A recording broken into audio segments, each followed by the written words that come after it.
Hey,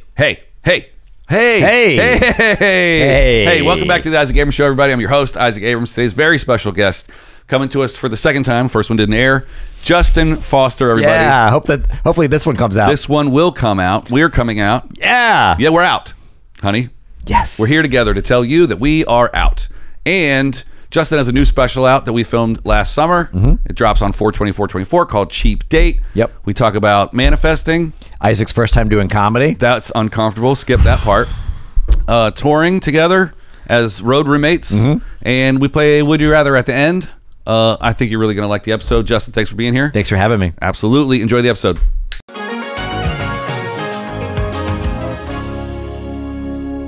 Justine Pfister. That's me. Hey. You got a new special. It's coming out probably this week when this drops, right? It's out. It's out now. I mean, by the time you watch this, Justin's special is out. I thought you meant me. I was like, I'm not watching it. You're not going to watch this? No, I'm not watching the special. Oh.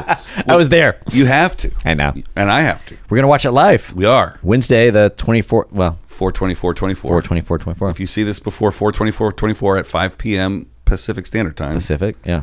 Watch it. Get on the watch party. And if not, go and watch it now. Yeah. YouTube.com/the Justin Foster. Justin Foster. Directed by the Isaac Abrams. Not to be confused with the high-level director, Eric Abrams. Well, I put your name on all the promo, so hopefully people would get confused. You think anybody cares? They'd be like, Eric Abrams directed that? Wow. He's just directed by Mr. Abrams? Yeah. Isaac Brockenheimer or whatever. Isaac Nolan directs my comedy special. Oppenheimer, Barbieheimer. But it looks great. It sounds great. It's funny. You did a wonderful job. Thank you. So did you. Thank you. Performing it. Thank you. Yeah. We that was the craziest. Bro, it was a whirlwind. It was insane. Yeah. The guy Joe from Fourth Wall, when like we came in and like did everything in under an hour and then opened doors, he was like, "I've never seen anything like this before in my entire life." Yeah.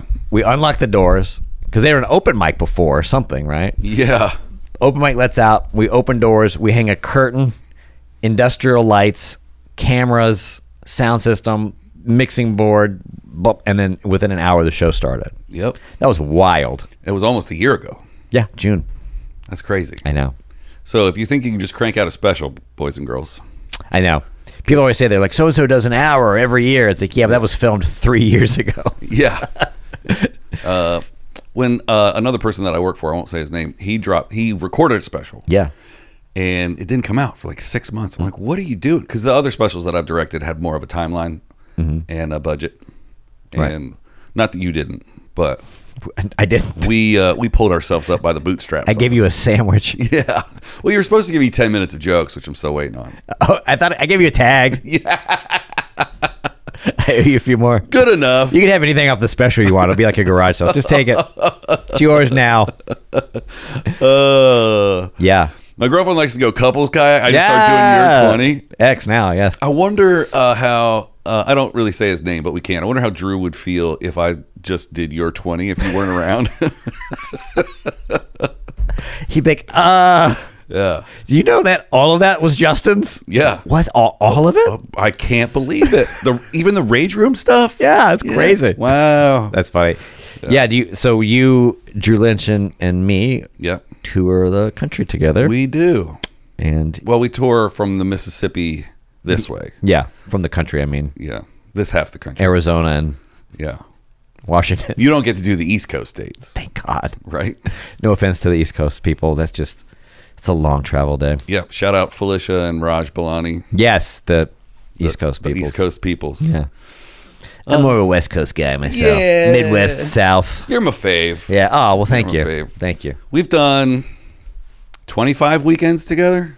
I mean, this month. I think we did 11. I did 2 without you guys, so we did 9.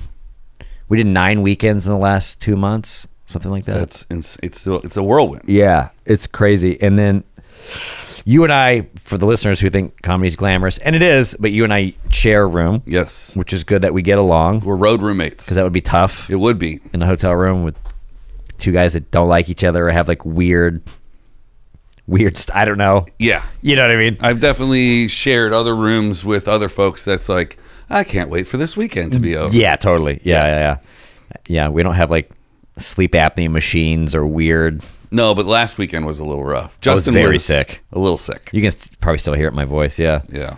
Yeah, it was rough. You were snoring all night and I was coughing all night. It was just like, we both had like breathe right strips on our nose, just two old men doing the road.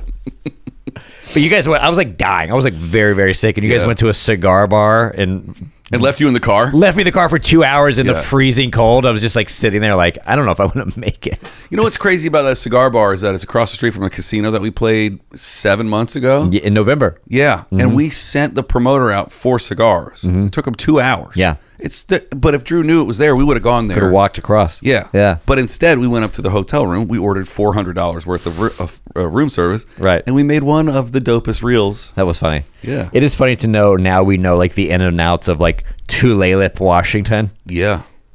Like I've traveled so much that sometimes I'll go to like Cedar Rapids, Iowa, and my phone will sync with the Wi-Fi because I was there like 4 years ago. Right. It's like, oh God, what am I doing? Yeah.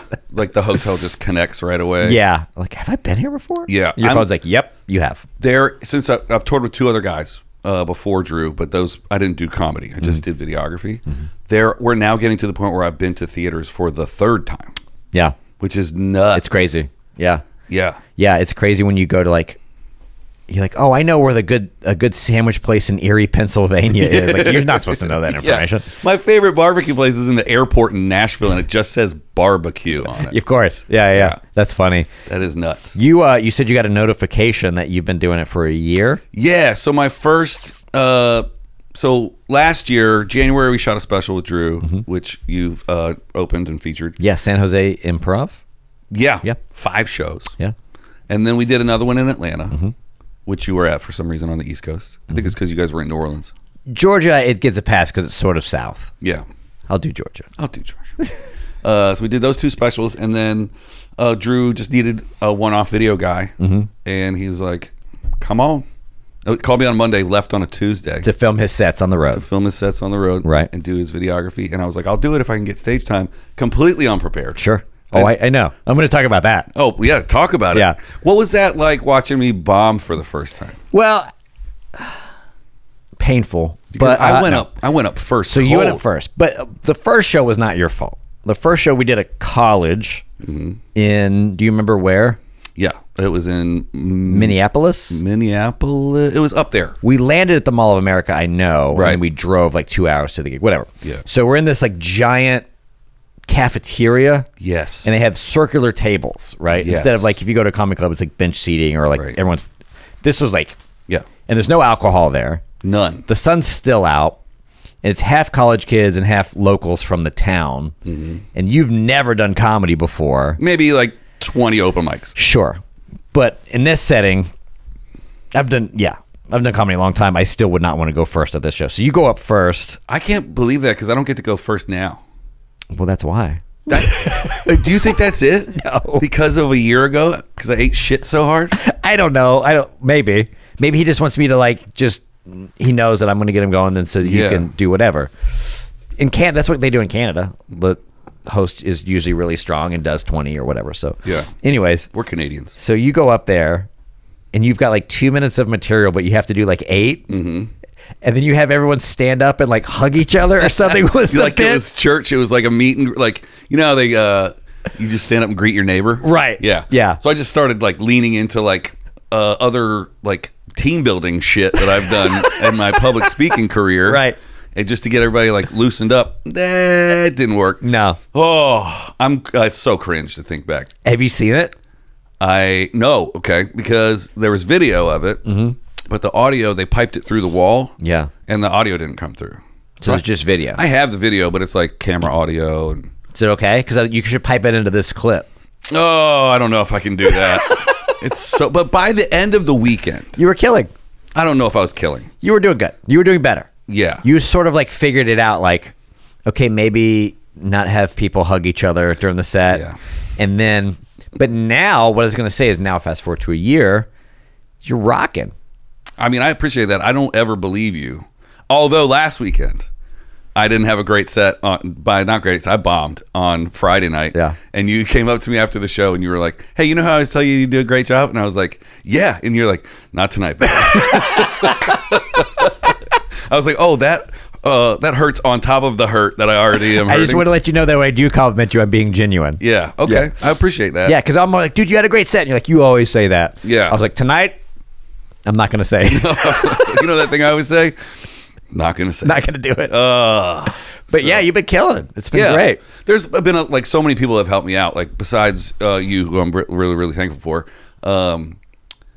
Like everybody that works with Drew has been really kind. Yeah. And been like, hey, like when we did the Brea Improv last summer as well. Steve Fury opened that. He's been on the show, and he was like, listen, take this joke, put it here. This is your opener. Take this joke. That's your closer. Do whatever you want in the middle and fuck around. Yeah. Now you have a set. And I was like, I have a set. Yeah. That was, Yeah. Wow. You get so excited. It's like fun doing the road with you because it's like a little puppy. You're like, oh, I have a point of view. Yeah. You said something. I was like, there you go. You're like, I have a point of view now. Yeah. Yeah. Because I'm such a not give a shit dude about like big stuff. Yeah. I'm more of like a Larry David. Like the little stuff bothers me. And I just get like, Totally. you know, driving stuff doesn't really bother me, but like the way you hold your phone. Like yesterday, taxes are due. I'm at the post office. The lady behind me is watching something on speakerphone, Yeah. full volume. Well, that's annoying. Yeah. And the lady in front of me is on a phone call talking as loud as like we should probably still be able to hear her from here. Right. And I was just out loud, like, nobody wants to hear any of this. Like, to myself. Like, why is the autistic guy yelling at us at the post office? Dude, this guy walked in. The post office closes at 6 o'clock. This guy walked in, still lined to the door, cuts the entire line, walks up and tries to cut. And these ladies working were, he was like, are you guys staying open late? And this lady goes, sugar, the tax deadline's been April 15th, my whole 35 years. Right. And he was like, yeah, but it's I need this stamp today.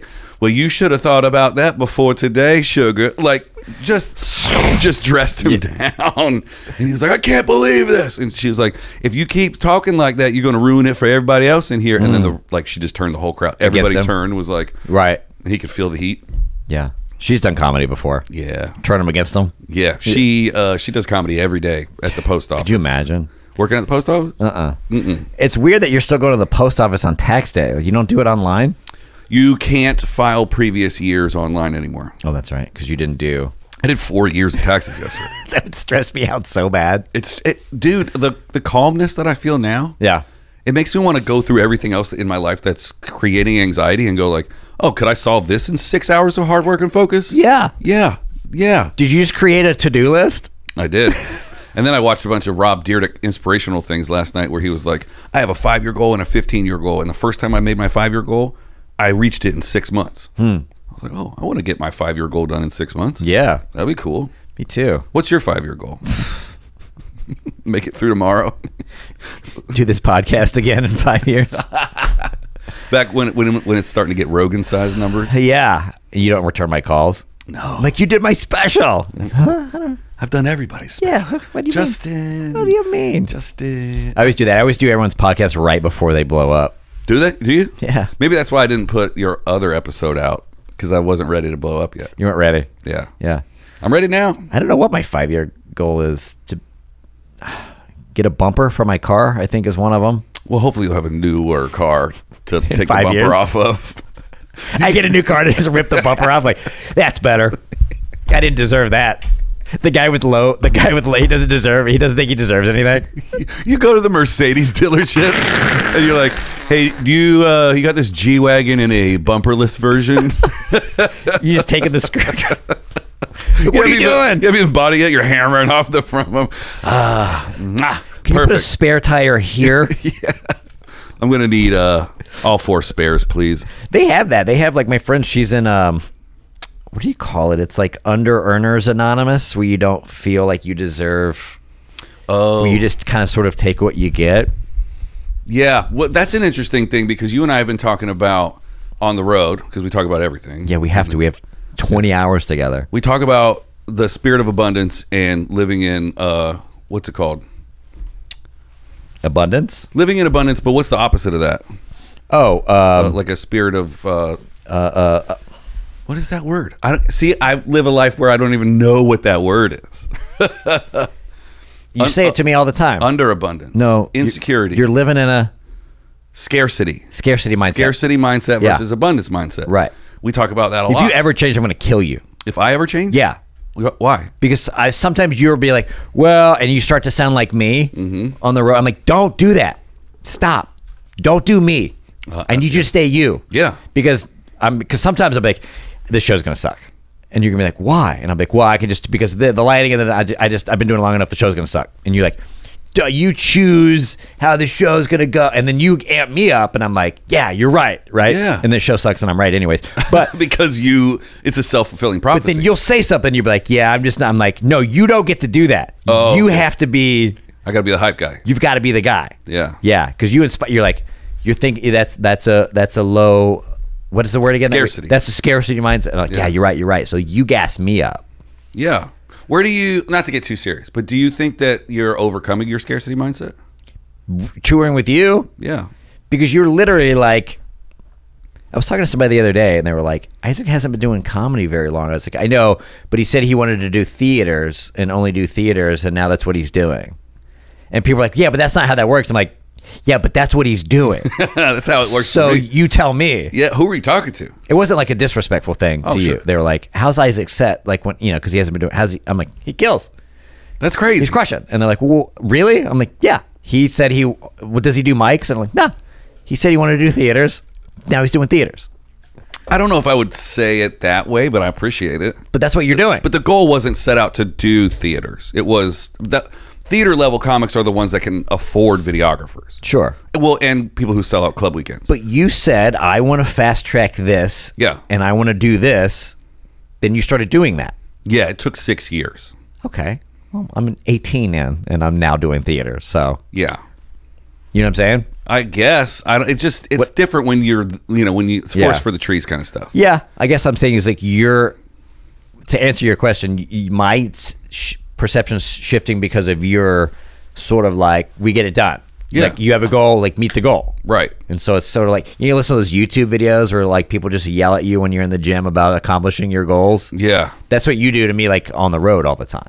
I think one of the things that I live by is like not letting perfect be the enemy of good, right? Or complete. Yeah. I've got so many friends that start projects, or I'm about to do this, or I'm going out for that, or whatever. And it's like, look, do I have the greatest podcast in the world? Yes. Yeah. But Now. But am I It's going to blow up now. But am I the best podcast host in the world? Also, yes. Yeah. But, I've been looking back at like why my show hasn't been blowing up, and it's like, well, it's not good yet. And that's fine. Mm-hmm. But it's also the same way with the comedy, right? Like, people are like, how's Isaac set? And they don't believe you, or they do believe you when you say it's good. But I've done 125 shows doing 10 minutes in front of sold out crowds. Like, that's more stage time than most people get in their first 5 years. 100%. So when people are like, oh, you're just a year in, or you're just 4 years in, or whatever, it's like, yeah, but I'm doing it every night. Yeah. Yeah. I'll tell you off air who said it. But it was true. He's like, how's Isaac set? I've never heard it. He's never watched. That's so funny. But yeah, so it's that sort of thing where you're like, you set out to, I'm going to be a videographer. So then you're touring with the other two guys I don't think you want me to name, but very big deals. And then now Drew Lynch, very big deal. So like I'm going to direct comedy specials, right? So you do Drew's and you do mine. So you're like, whatever you say you're going to do, like you do it, and then but you're doing it. Yeah. You know what I mean? So that's like, that sort of hypes me up because I have sort of this, and that's probably why I'm not famous yet, because I'm very funny and charming. I think and good looking. I think the aw shucks attitude that I have doesn't serve me. It also doesn't match your set. If you want to put me on your show, because off stage I'm very like, thank you. And then on stage it's very like sort of confident or whatever. But I'm never like, if you want me to do your show, I never do that. I'm just sort of like, if you want to have me on, you can have me on. I never ask, and I think that's. I don't know, you watch those guys who aren't very good but have a lot of confidence, a lot of swag, and they're on every show. Yeah. Just because they like steamroll. I don't know. Maybe I could get better at that. I don't know. I wonder what the bridge between the onstage Justin and the offstage Justin is. Like, what is it is it the confidence of having 18 to 20 years under your belt of being on stage? Is that why you're confident? Yeah, the stage is where I'm only comfortable. I've heard that from many people. Drew said that before too. Yeah, it's the only place I'm comfortable. I am surprisingly getting more and more scared to be on stage. Really? The longer I do it, the more the venues get bigger and bigger and bigger. Well, no, the size of the venue doesn't matter to me. Like, I don't know why. I feel more comfortable in a theater than I do at an open mic. Yeah. Well, yeah. There's reasons for that, but we don't need to get too far inside comedy on that. But it's like, now I feel like my stuff's stagnant. and I'm having a hard time coming up with new shit. And to be a professional comedian, you need to be able to come up with new shit a lot. Yeah, maybe. Or not. Or, Seinfeld's been doing the same act for 20 years. I don't know. Okay, well, he had a little tiny TV show on public access. No, I know. And I'm not saying that Seinfeld's obviously one of the best to do it, but I'm saying like in this town, this is a very showcase town. So, I don't know. Getting your 5 to 10 that's like bulletproof isn't like, I wouldn't beat myself up too bad on that. Yeah, I mean, I don't know if I've talked to anybody else about this on the show, but my 10 that works great on the road does not work here. Yeah. It's very specific to the crowd that it ties into your set. It ties into Drew's set. Yeah. It's like... Well, I definitely don't want to get an inside comedy on that. Yeah. But LA audiences... When we first moved... I'll share this story really fast and we move on from the comedy talk because I'm sure your listeners don't care. When we first moved here, we had some friends from Dallas. We'd had some friends that moved here before us. And we were sort of like, how do you navigate LA comedy, right? Because we sort of had like these polished acts and we'd been, you know, whatever. And they were like, okay, do the exact same act that you do, but read it off your phone like it's the first time you've thought of it. So sort of like do your act, but sort of like throw it away. Yeah. And then the audiences will love you. That doesn't make any sense to me. It's sort of like when you care and you try here, the audience is sort of like...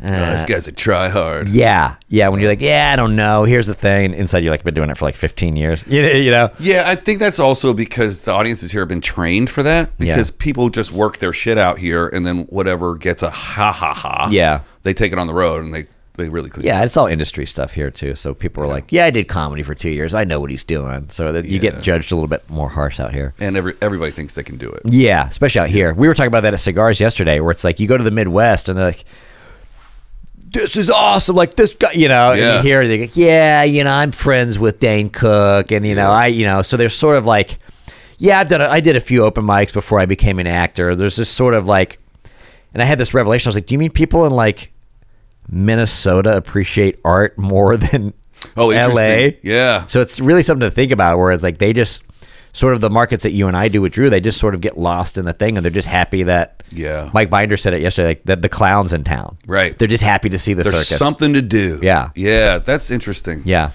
Huh. But anyways, keep manifesting because it inspires me. Yeah, let's go. Yeah, and I've been trying to do better about like advocating for myself and my career. I don't know. Well, here, like pivoting a little bit. So as you know, and not a lot of other people know this, I hired a performance coach at the beginning of the year. Yeah. And the thing that he taught me was that just visualizing the goal, right? So manifestation is great if you just want to sit around and hope something happens to you. But the real manifestation is to lay out a plan, right? Where do you want to be and how do you want to live your life? Yeah. And then you reverse engineer that. What are the steps that I need to take to get to live the life that I want to live? So you could call it manifestation, you can call it planning, you can have 5-year goal, vision board, whatever you want to call it. But if you have a clear goal, you will eventually train yourself to take the steps towards putting yourself in that position. Right. Now, I'm an inspiration podcast. This is going to be the clip that goes viral. Right. Yeah. Thanks. I needed to hear that today. Yeah. But I mean, like if you wanted to own a boat. Yeah.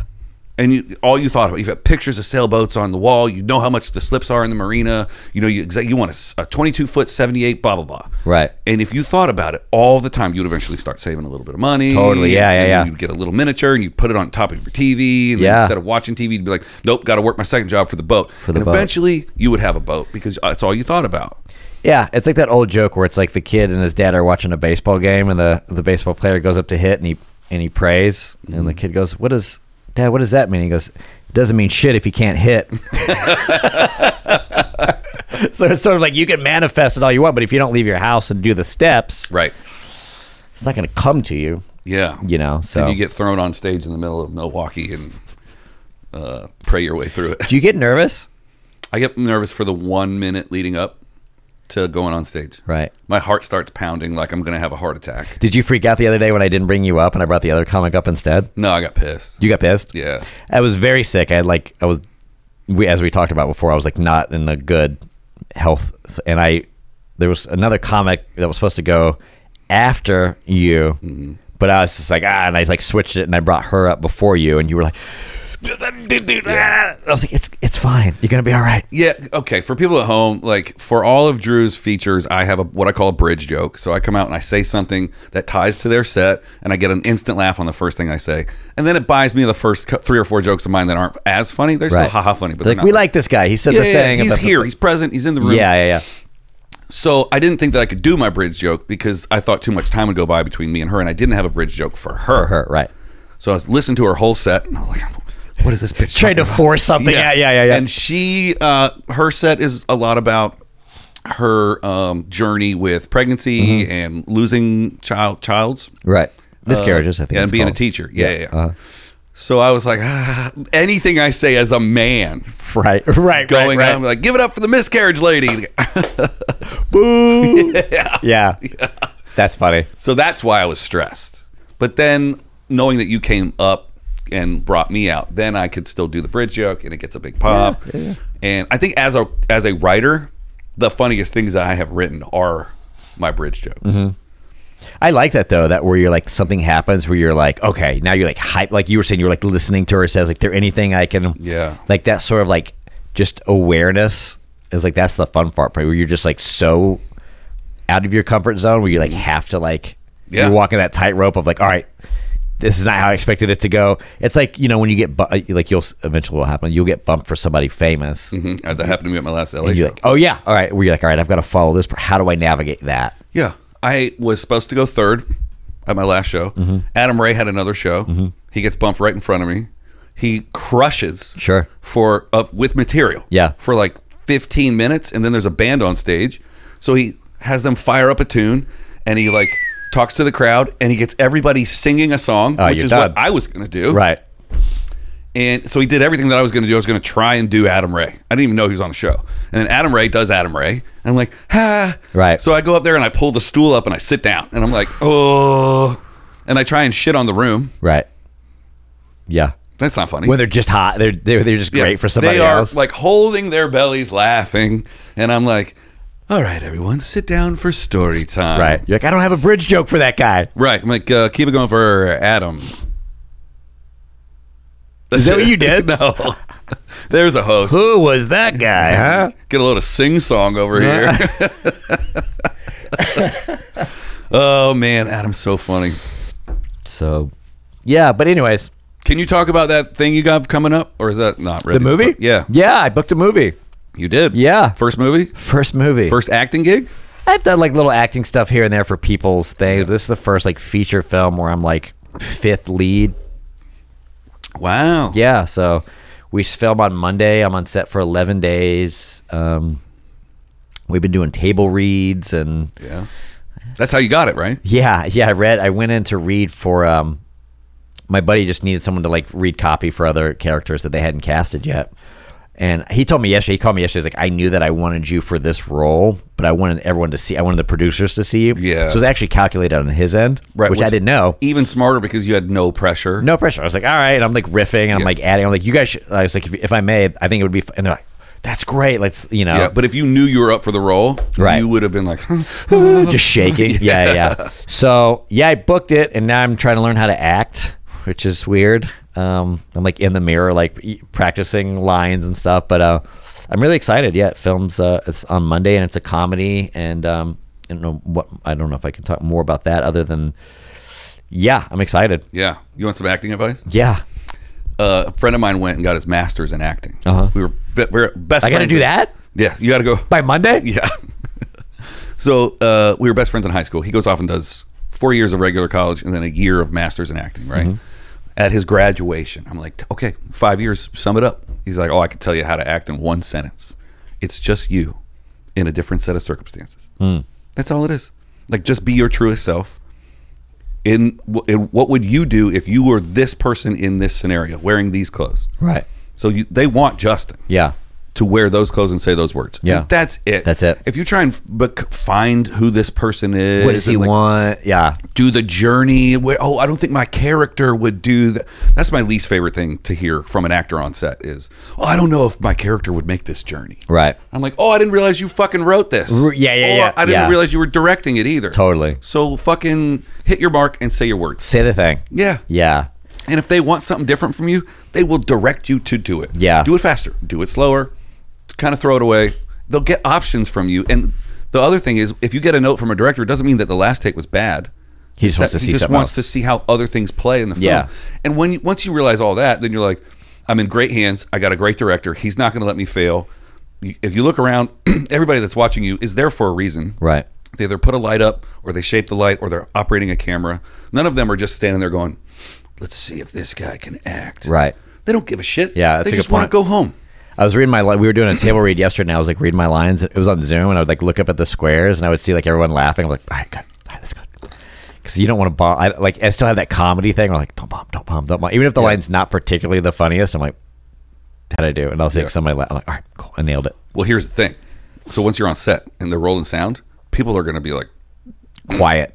Oh, you think? They have to hold it in. Right. Or they're blowing sound takes. Yeah. So, I mean, I've done a ton of comedy on the other side of the camera, and that's the hardest thing to do, is like, you wait and you hear cut, and then everybody just fucking rolls on the floor. People hold the laughter in. Right. And it's almost like, even if the take is a minute and a half, 2 minutes long, it's cut, and everyone's like, ha, ha, ha, ha. That's good. Yeah. So if you don't hear a laugh while you're performing, it's because you don't want to blow the take. Yeah.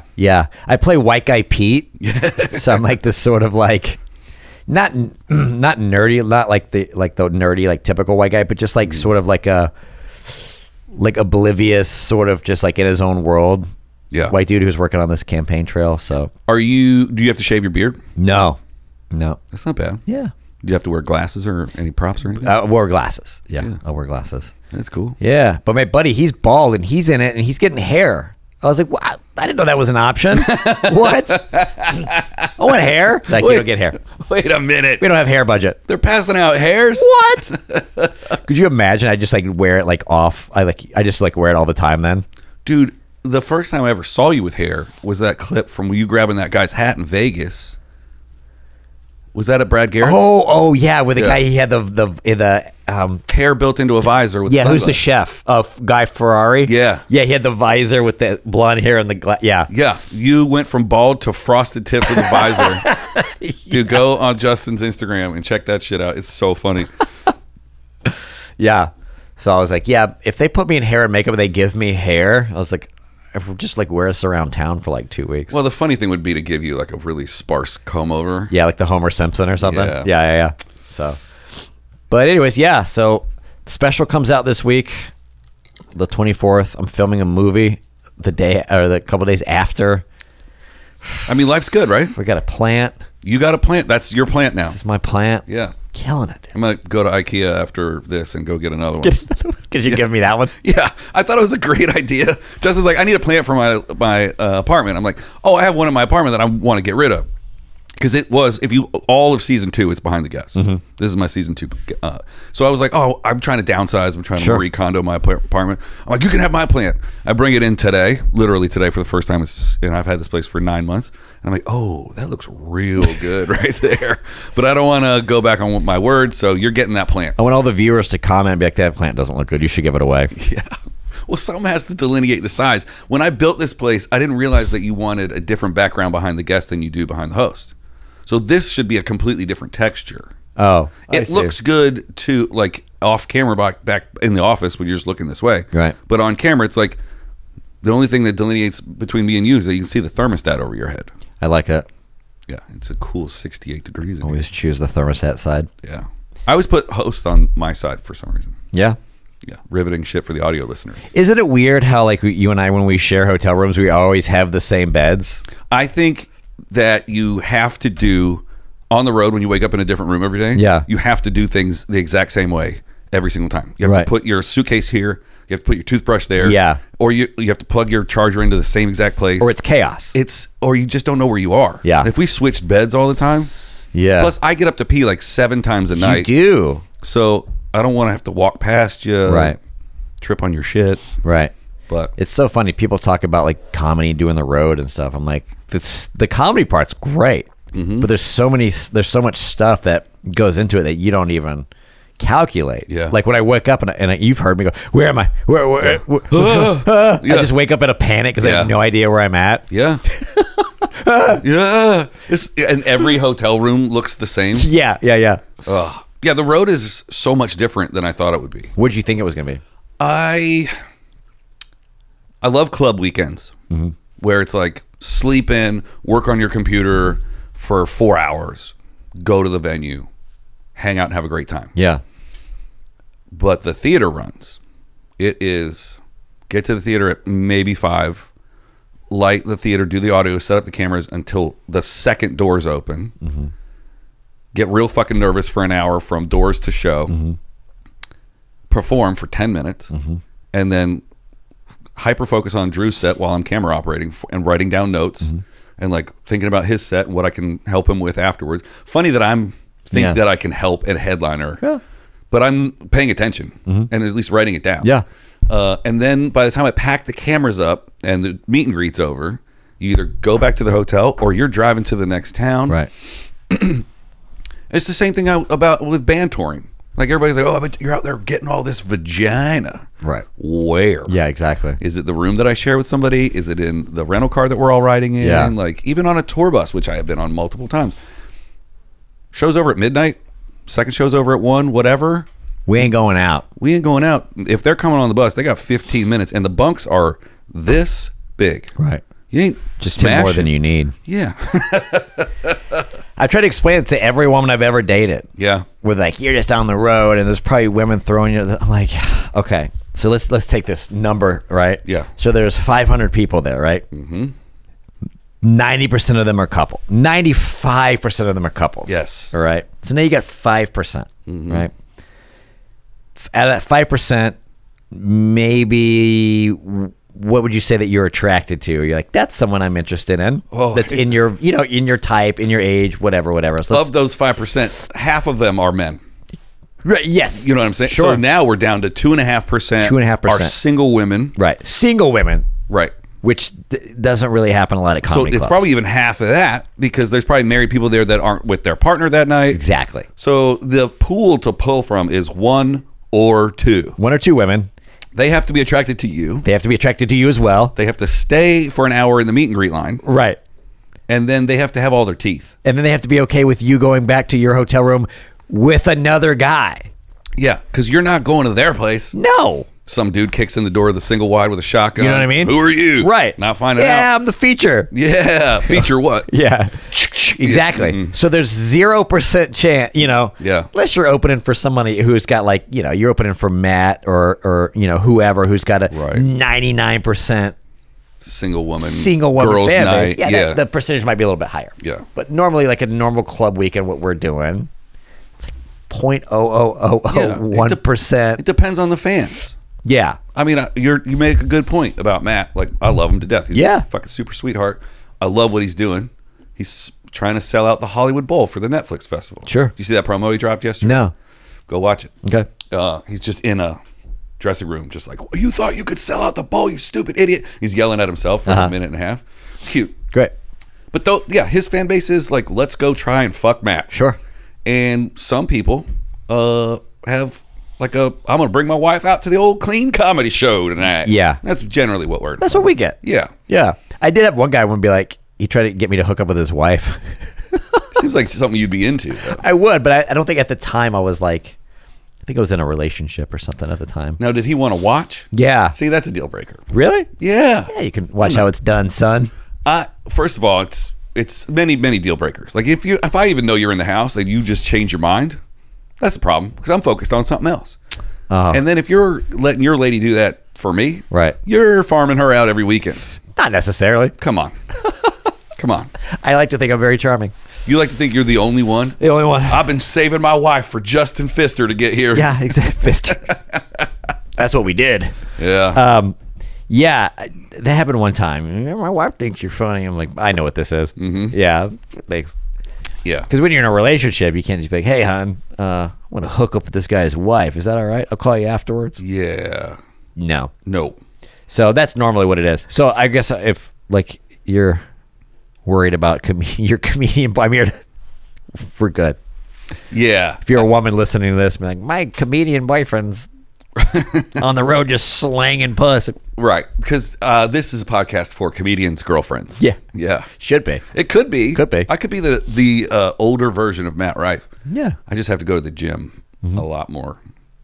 This could be... or at all. Really? I don't go on the road. It's too early. And they stole my fucking sweatpants. Oh, yeah. Did you ever find them? No. They didn't offer to mail them back to me. That was the nicest hotel I've ever stayed at, and they stole your sweatpants. I think they got wrapped up in the laundry, but... I've stayed at motels where something didn't get stolen. Right. You leave your laptop out. Yeah. I wonder what it's like to work at a hotel. It seems like it could be a rewarding job. But if you think our day is the same over and over again, right? Imagine going to work and like cleaning a room and then going into another room that looks exactly the same and being like, didn't I just clean this? Right, yeah. But you just don't know what you're going to find. I feel like every time you open that door, it's like this sort of like, what's going to be in here? Oh. There's certain things in hotel rooms that never get cleaned. Don't say that. Please don't tell me that. I mean, Tom Segura put it in his first special. Or maybe it was Bert. They're the same person. Sure. He says he always wipes his dick on the curtains before he leaves. Who said that? Tom or Bert. I'm not Why? sure which one. Or his ass or something. Oh. Because they don't change those. The first thing I do is lick the curtains whenever I check in. Now I don't want to know that. I don't. Come on. Here's a pro tip for travelers, weary travelers on the road. Doesn't have to be comedians. But if you go in the closet and you get a hanger with the 2 clips, go over to your curtains and clip the curtains shut if you want to sleep in past sunrise. That's right. An extension cord. My buddy always told me to bring an extension cord because the outlet's never close enough to the bed to charge your stuff, your phone or whatever. I have like a 6-foot charging cable. But I'm glad you finished that. Thanks. I have like a 6-foot charging cable. Dude, I'm rewatching Yellowstone with my lady right now. And Beth, the daughter. Do you ever watch Yellowstone? Of course. Yeah, Beth's the best. Yeah. Beth is the best character on the show. I like Rip, but whatever. Okay. I identify with Rip. Sure. But I'm a Beth. Beth goes up to this old guy with a bunch of money that she works for. And she goes, Bob, I always knew you tucked it in your sock. I was like, damn, I tuck it in my sock too, bro. I'm a sock tucker. Yeah. Yeah. Your lady gave me a... Stone. Yeah. Do you still have it? Yeah. Has your life improved? Oh, so much. Yeah. I got a tree. Manifestation. You know it. Money tree. Money tree. Yeah. Yeah, she gave me a crystal rock, which I don't believe in, but I've been carrying it around. Look. It's in my ass right now, but... It's like a heart-shaped... Yeah. She probably doesn't even remember giving me it to. Oh, she was does. Like 5 fireballs in. She was like, Justin never gave me my rock back. I asked. She goes, you hang on. I offer. I'm totally kidding. Oh, okay. Totally kidding. She's like, you hang on to it. I was like, all right. That was fun. Comedy Store. Comedy Store. We did the Comedy Store well. La Jolla. Well, I watched it. That's the one I watched back. You didn't do well? I picked the one I thought I did the best of. It was Late Show Saturday. Yeah. I thought I killed. Yeah. I watched it back, and it was... Oh, that's the acoustics in the room. Yeah, it's a small room. That was a fun weekend. Yeah, they let us smoke cigars. Yeah. That's great. Which apparently they may let us do in Phoenix, too. Oh. Yeah. If I go. If you go. We like smoking cigars after the shows, and now we like smoking it in the venue. This fucking guy started smoking cigars 2 days ago, and now he's like, we like to do this. And I got sick. I was like dying for a week. What's the sickest you've been on the road? Not really. I don't really I think that. Yeah. That sinus infection that I had. Yeah. I think, as you know, the only time I've ever canceled a weekend was I got food poisoning the night before I was supposed to fly out and meet you guys in Arkansas. Wow. So I think if I would have done that, that probably would have been the sickest I've ever been on the road. Yeah. I can't remember that weekend. It was Arkansas. Oh, yeah. And I was supposed to meet you guys out there, and I was like, I thought I was going to die the night before. Yeah, but that was Savannah. That was Georgia and Arkansas. So it was Savannah. No, it was a club weekend. You guys just did. Oh. Yeah. That was early on. That was like September. Yeah. Yeah. Yeah, I couldn't even get I couldn't get off the floor, much less to the airport. Yeah. So that was the first weekend I never canceled. My biggest regret is not keeping a journal of every place we've played and how many shows I've done. Yeah. So like I roughly estimate it to be like 120 shows. I can help you with that. Yeah. I have all that documented. It's on your website. Yeah. JustinFoster.com. JustinComic.com. JustinComic? Yeah, .com. It has no Foster. There's no Foster on that one, no. Your website doesn't have your last name in it. It's a branding issue that we'll have to talk about off air. Okay, well, I'll manifest it. But yeah, I have it documented all since, I think, 2015. I've been keeping a record of every place that I've performed at. Yeah. So you can just look and cross-reference. Right. It's been a lot. Then I just got to fill in the East Coast states that you weren't on. Yeah. No East Coast for me. Although I did do New York with him right before pandemic. Yeah. That was really fun. Caroline's on Broadway, which closed, I heard. I heard it got closed as well. Yeah, that was a fun weekend. Yeah. Like, you ever go to New York on your own just to fuck around? No, I'd like to though. Yeah. Yeah. That was a fun weekend. That was one of those weekends where you're like, we're staying in the hotel that Hamilton's at. Mm-hmm. We're walking on Broadway. The name's on the marquee. You're doing New York. I don't know. I'm a sentimental guy. Yeah. Right? I'm sure if you're a New York comic, it's not a big deal. But it's like somebody who like grew up in Texas. Mm-hmm. Like, dude, I'm performing on Broadway right now. Like, this is insane. Yeah. First show, I meet this beautiful woman. We're hanging out. We're at a strip. We go to this bar and that bar, and then I'm not drinking obviously, but like everyone's hanging out, and then we go to a strip club because and then we're there, and then like just making out with this beautiful. Like it was just she starts going to work. She dropped her kids off, and then it was just one of those weekends where you're like, man, this is right. This was like the Thursday night show. Yeah. You know, the sun's coming up, and you're like walking on. So it's completely counterintuitive to the story you told right before this. What was it? Which was about never meeting women on the road. Right. It was the one time in. Sure, fella. The one time. That's right. New York has a little different vibe though, because I don't know. There was a lot of people. There's 6 million. Yeah. Beautiful women. Yeah, and you're in the city, so there wasn't a lot. Like not everybody was a couple. There was a lot of the women just came out. And that was really fun. There are those weekends where you go, man, this is just like. Yeah. This is what it should be every weekend. My first time in New York with comedy, we did the theater. It was for the New York Comedy Festival. Tim Dillon theater. I want to call it the Will something. Sure, sounds about right. I don't know. Every theater starts with a W. But you're going through the hallways and it's like Seinfeld sold it out 15 times. Blah, yeah. And it's like Tim Dillon. I was there with Tim Dillon. And after the show, Tim fucks off to wherever he's going, and I'm like, I'm going to go to the Cellar. I walked 73 blocks. The Beacon. It's the Beacon Theater. I walked 73 blocks from the Beacon Theater all the way through Times Square to the Cellar. And I show up and I'm texting every New York comic that I know, both of them. And one of them's like, Joe DeRosa's like, I'm staying in tonight. And I text Josh Adam Myers, just randomly. We don't know each other that well, but he was like, dude, I'm here. Yeah, I'm going on stage. I'll come get you in 15 minutes. I'm standing outside the Faster Pussycat or whatever, around the corner from the main, the Comedy Cellar sign that you really know. There's two other clubs around the corner. I'm standing out there and the manager's like, who are you? And I'm like, oh, I'm just waiting for my friend Josh. I just did the Beacon with Tim. I didn't say I fucking, Excuse me, watch your step there, all the names I just dropped. Right. I didn't clarify that I didn't actually perform with Tim, but I did the videography. She goes, get in here. Nice. She walks me right up to the bar. She goes, anything he wants is on me. He's waiting for Josh, blah, blah, blah. I was like, that's cool. And that's then cool. Josh took me around the corner. We sat at the comics table. Wow. And I was like, I don't deserve to sit here. Wow. So I was like, I'm just going to move back. I sat on the bar stool. There's 3 bar stools there at the little tiny bar. I sat up there. He's like, come on down, sit here. I'm like, And then, of course, like the big hitters walk in, like Dave and all those other guys, and they sit down. And I'm like, that's why I'm not sitting. Right. Yeah. My first interaction with Dave Attell is not going to be like, get out of my fucking chair. Excuse me, kid. Yeah. I just did the Beacon with Tim. Come on. Yeah. Get out of here. My first time at the Cellar was, I've never performed there, but as like a fan, I used to wait tables at the Improv in Dallas for years, and everybody came through there. That was like, the only Improv in Dallas. And we went, me and 2 of the bartenders and another waitress, we all went to New York as like a little vacation.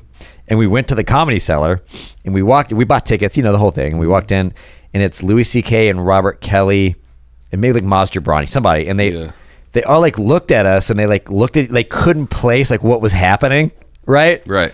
And then finally, I think Robert Kelly or Louis goes, Addison? Dallas? Yeah. We were like, yeah. And they were like, holy shit. So they just kept sending rounds of drinks to our table. Wow. And that's back when I was drinking. So we had like, we got our 2 items. And I think Louis sent a round, or Bobby Kelly sent, somebody said, so now we've just got like, and we're just like, heckling. Yeah. Throw, boo. But it was insane because I remembered it was like Louis, Robert Kelly, Maz Jobrani, Tom Papa, Colin Quinn. Wow. And it was just maybe a tell. And they all recognize you guys from Addison? Most of them did, yeah. That's crazy. Because you come to the same club over and over. You know the staff. And our club was notorious for like going out with the. Oh, we would always go out. Yeah, because we don't really hang with the staff. We don't really do that. I think a lot of clubs don't do that anymore. Yeah. I think maybe Addison Improv kind of ruined that for a lot of people because we like. Oh, you went out. Comics would like miss shows. Yeah. You know what I mean? They're like, we can't find.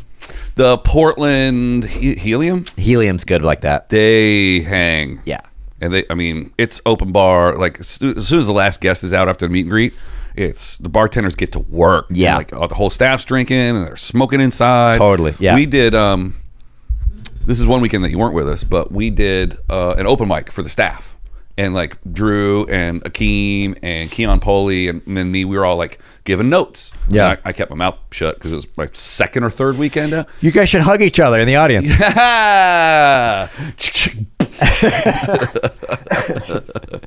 In other news, all right.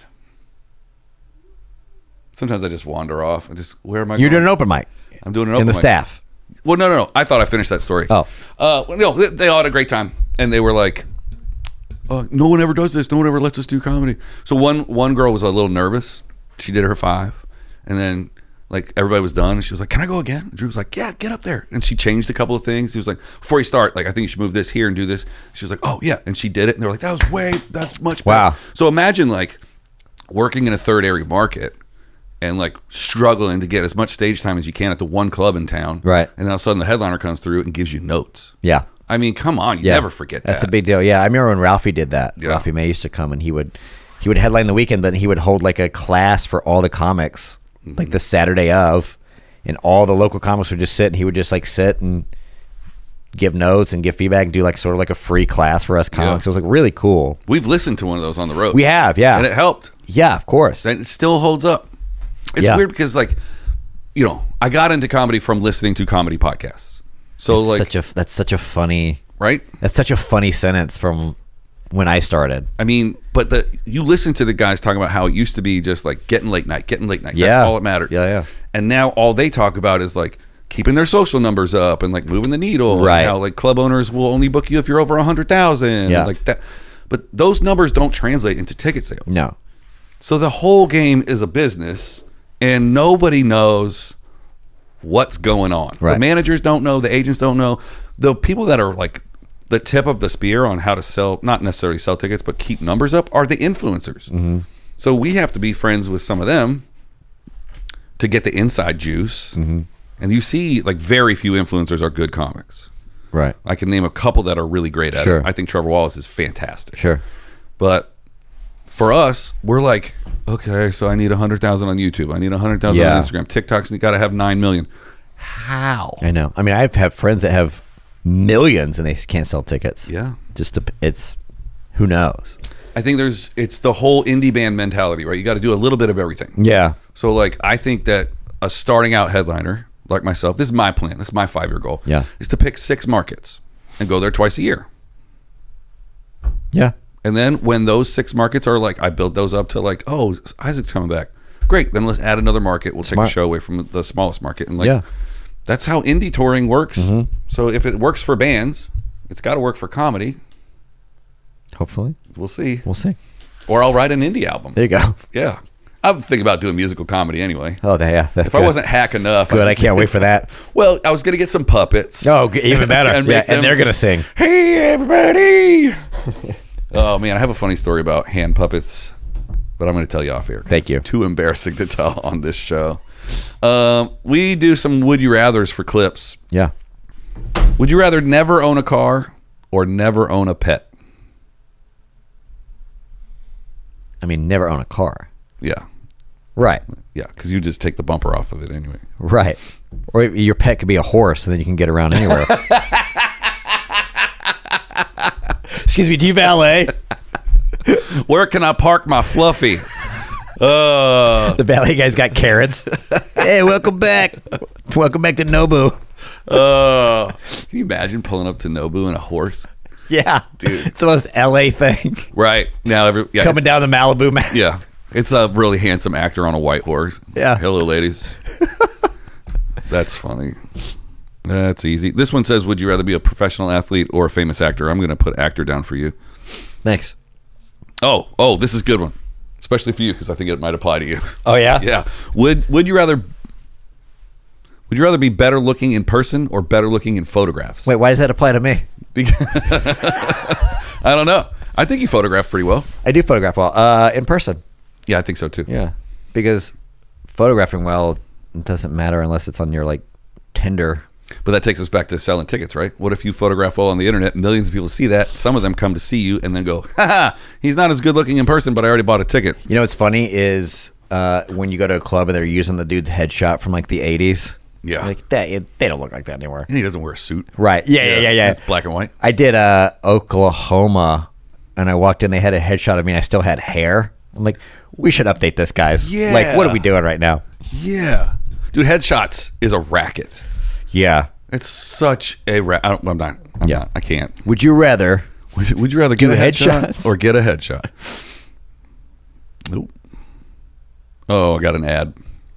Would you rather watch an ad Or watch 2 ads. Would you rather watch one ad for an hour every time you watched a YouTube video, or watch no ads but there's no YouTube? What? There's a train leaving Chicago at 6:30 a.m. YouTube doesn't exist, Yeah. but there's no ads. Right. Dude, a world without YouTube would...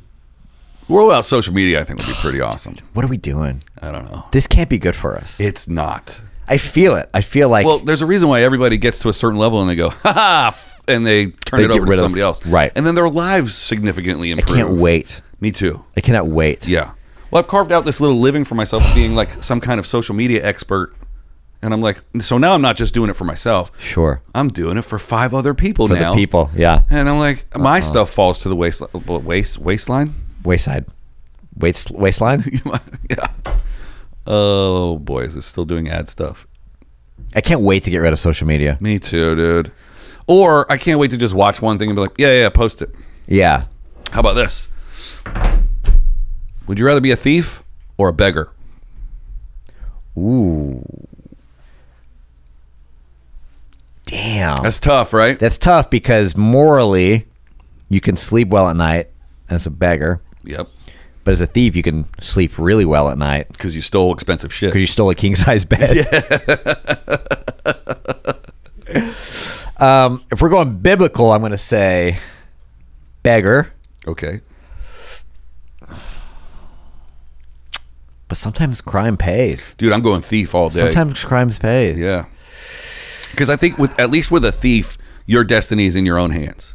The more work you Then put in, unless you get caught, then you're in jail. that's fine. Three hots and a cot.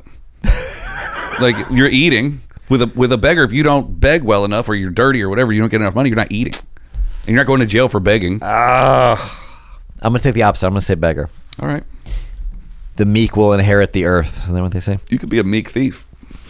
Oh, hey, I'm sorry. I'm so sorry. Guys, listen. I'm going to need that watch. This is a home invasion, so if you just sit still Right, for yeah, just yeah. a second, this won't hurt. But the karma on that, it's got to be bad, right? You wash karma off. If you don't think about it, did it really happen? And then you got the shower with the 3 shower heads. Yeah. Yeah. You're like, that's Yeah, you wash it off in Tulalip. too late lip. The most pleasure you'll ever have is a 3-headed shower. Isaac and I stayed at a hotel room that had 3 shower heads. One for, Head and shoulders. yeah. One for, Double pits to chesty. one for. Are we doing my bits now? Yeah, I was trying to help you out. One for your private areas. Yeah. But I didn't realize how close we were to that. So to clarify, I did a joke about the 3 shower heads in the casino that we performed in. 6 months later, we come back, and of course, Drew has fans that saw him in the casino. Oh, yeah. So I'm doing the fucking stupid showerhead thing, thinking everybody's been in the casino. No one's heard this joke before. They're like, you're still doing the Yeah. shower joke Still from on that thing? 6 Yeah. years ago? Ah. It's all right. Let's do another one. Okay. These are fun. I like these. These are highly clippable. Ooh, this is tough. This is tough. This is real tough. But this is also like saying, you got to see this movie, and then you go see the movie, and it's not that fun. That's fine. Would you rather be the richest person in the world or have any superpower of your choice?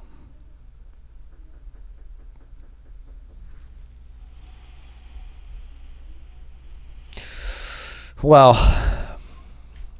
I think being the richest person in the world is a superpower in and of itself, isn't it? It could be. I think I would prefer, if you want me to go first, I would prefer a superpower, because that superpower could make me rich. And then You just walk through walls of vaults. yeah, I'm transporting myself into a casino vault, and I'm transporting myself right back to the crap stable every time I'm out of ships. Right. There you go. Yeah. I would take superpower, but I can walk through walls and steal money and be the second richest person in the world. I don't need to be the richest guy in the world. Right. There is not a single billionaire on this planet that became a billionaire without hurting someone else. Yeah. So thievery is the way to go. My superpower. You're going to help people with this superpower? I'm going to steal money. I'm going to steal from them. A lot of money. Yeah. My favorite heist movies are when they're like, we're going to take 1 cent out of everyone's bank account at midnight on 1999. Yeah. And then they're like, oh, it didn't hurt anybody, but now I have $1 billion. Right. The heist movies that are good is they're always stealing. It's like always like the Robin Hood scenario where they're Always. stealing from a richer or a bad. Yeah. This is a bad rich guy. I mean, I'm sure there are some people who have made millions, if not billions of dollars in a wholesome manner, but that's a lot of money to accumulate real fast. That's a new heist movie I'm writing is you just steal from people on welfare. Yeah. Steal from the poor and give to the rich. Yeah. Oh, what do you call a reverse Robin Hood? It's like Ocean's 11, but they rob people's EBT cards. Right. They're just shaking homeless people upside down. They got like a whole jar of change, and then they take it to pesos and like, here you go, boss. Right. That's funny. Have you ever written a movie? I wrote a heist movie, yeah. Did you really? Yeah. The one where you rob the poor and give to the rich? No, but that's my next one. That's the sequel. Yeah. Well, I think that's what rich people do, is rob the poor. Yeah, of course that's what they do.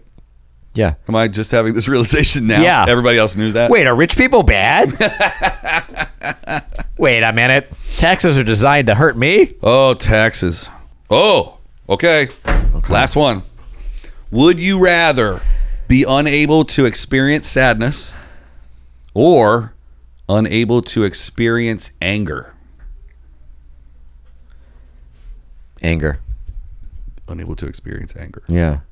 I don't like being angry. I don't like being sad. I would take. I love being sad. Oh, It's I my know. brand. Dude, I hate it. Really? Yeah. Ugh. What are you gonna do without anger? Anger fuels you. It gets shit done. Anger gives me stress. Yeah. I don't like being stressed. I don't like being sad. I love being sad. Sad. You want to see my playlist?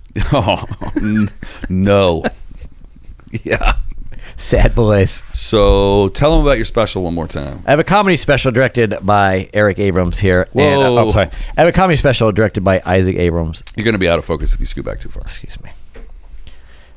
I have a comedy special directed by Isaac Abrams. Stop it. I have a comedy special directed by Isaac Abrams called Cheap Date. It's on YouTube right now. YouTube.com, The Justin Foster Cheap Date Comedy Special. It's great. I thought it was Justin Comedy. That's your website. That's my website. YouTube, The Justin Foster. You can find it on there. Comedy special. Super excited. Thank you for doing it. You're welcome. Looks good. Sounds good. Tell all your friends. Funny. Tell everybody. Share it. So I can buy a house.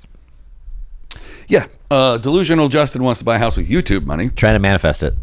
Yeah. Yeah. Well, the house will come from all the clubs that book you from the success of it. See? Yeah. That's what I meant. And look out for the second special that we're doing in September. Yeah. Yeah, you said you were ready for another one? You said I was ready for another one. You are ready for another one. I got 8 minutes. You got more than 8. I got 20. I think you should do, with people's attention spans these days, I think you should do 15 every 6 months. Really? Mm-hmm. All right. 15 minutes or 15 specials? 15 specials every 10 6 minutes. I'm in. Yeah. Justin, thank you for being here. Thank you for having me. Thanks for being a road brother. We still got to do the intro. Thank so you. If you could just leave those headphones on. He's leaving and he's taking the plant, folks, for those at home. See you later, buddy. Probably going to knock over a camera on the way. Okay. And that was Justin Foster, everybody. Thanks for watching. We'll see you next time. I'm bumping the light. That's great. We'll see you next time. This show's a piece of shit.